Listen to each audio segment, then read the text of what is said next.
ಈಗ ವೃಷಭ ರಾಶಿಯ ಶ್ರೀ ಪರಾಭವ ನಾಮ ಸಂವತ್ಸರ ಫಲಿತಾಂಶವನ್ನು ನೋಡ್ತಾ ಹೋಗೋಣ. ಸಾಮಾನ್ಯವಾಗಿ ವೃಷಭ ರಾಶಿಯವರು ಸ್ಥಿರವಾಗಿರ್ತಾರೆ. ಮಹತ್ವಾಂಕ್ಷ ಅಂತ ಏನೇನೋ ಅಚೀವ್ ಮಾಡಬೇಕು ಹಾಗೆ ಹೀಗೆ ಅಂತೆಲ್ಲ ಅನ್ಕೋತಾ ಇರ್ತಾರೆ. ಈ ವರ್ಷ ಅವರಿಗೆ ಮಧ್ಯದಿಂದ ಶುಭ, ಅಂದ್ರೆ ಇವ್ರಿಗೂ ಅಷ್ಟೇ 6 ತಿಂಗಳಾದ್ಮೇಲೆ ಶುಭವಾಗಿರುತ್ತೆ.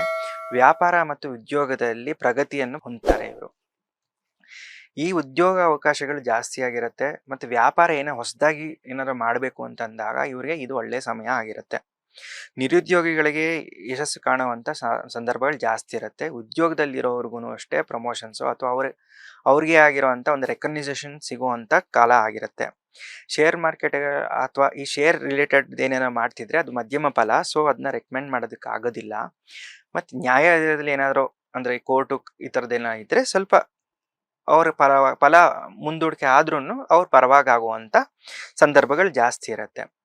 ಮತ್ತೆ ವಿದ್ಯಾರ್ಥಿಗಳಿಗೆ ಈ ಇದರಲ್ಲಿ ಸಾಧಾರಣವಾಗಿದ್ರೂ ಬಟ್ ಮಾನಸಿಕವಾಗಿ ಸ್ವಲ್ಪ ಯಾಕೋ ಒತ್ತಡವನ್ನ ಹೊಂದುತ್ತಾ ಹೋಗ್ತಾರೆ. ಸೊ ಅದರ ಬಗ್ಗೆ ಕಾಳಜಿ ವಹಿಸಿದ್ರೆ ಸಾಕು.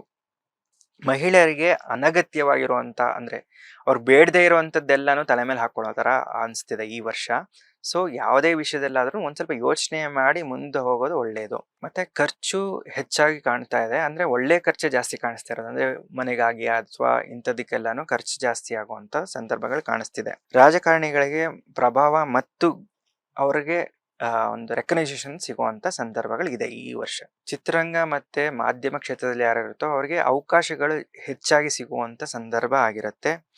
ರೈತರಿಗೆ ಇದು ಒಂದ್ ಸ್ವಲ್ಪ ಶುಭವಾಗಿ, ರೈತರಿಗೆ ಯಾರು ಈ ವೃಷಭ ರಾಶಿಯಲ್ಲಿ ಇರ್ತಾರೋ ಅವರಿಗೆಲ್ಲ ಒಂದ್ ಸ್ವಲ್ಪ ಶುಭ ಫಲವನ್ನು ಅಪೇಕ್ಷಿಸನೆ ಮಾಡ್ಬೋದು ಅವರು. ಇನ್ನು ಸ್ಪಿರಿಚುವಲ್ ಅಥವಾ ಆಧ್ಯಾತ್ಮಿಕ ಕ್ಷೇತ್ರದಲ್ಲಿ ಯಾರು ಇರ್ತಾರೋ ಈ ವೃಷಭ ರಾಶಿಯವರಿಗೂ ಈ ಸಾಧನೆಯ ಮಟ್ಟ ಇನ್ನ ಜಾಸ್ತಿ ಆಗ್ತಾ ಹೋಗುತ್ತೆ. ಅವ್ರಿಗೆ ಈ ಒಂದು ಏನು ಸ್ಪಿರಿಚುವಲ್ ಎಕ್ಸ್ಪೀರಿಯನ್ಸ್ ಅಂತ ಆಗ್ತಾ ಹೋಗುತ್ತೆ.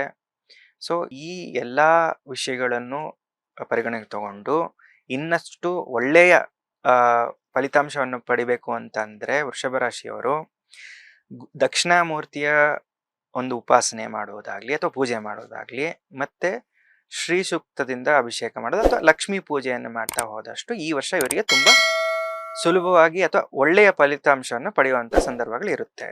ಲೇಟೆಸ್ಟ್ ಹಾಗೂ ಇಂಟ್ರೆಸ್ಟಿಂಗ್ ಸುದ್ದಿಗಳಿಗಾಗಿ ಬಾಸ್ ಟಿವಿ ಕನ್ನಡ ಚಾನೆಲ್ನ ಸಬ್ಸ್ಕ್ರೈಬ್ ಮಾಡಿ, ಹಾಗೆ ಬೆಲ್ ಐಕಾನ್ ಪ್ರೆಸ್ ಮಾಡಿ. ಇದರ ಜೊತೆಗೆ ಫೇಸ್ಬುಕ್, ಇನ್ಸ್ಟಾಗ್ರಾಮ್, ಎಕ್ಸ್ ನಲ್ಲೂ ಮಿಸ್ ಮಾಡದೆ ಫಾಲೋ ಮಾಡಿ.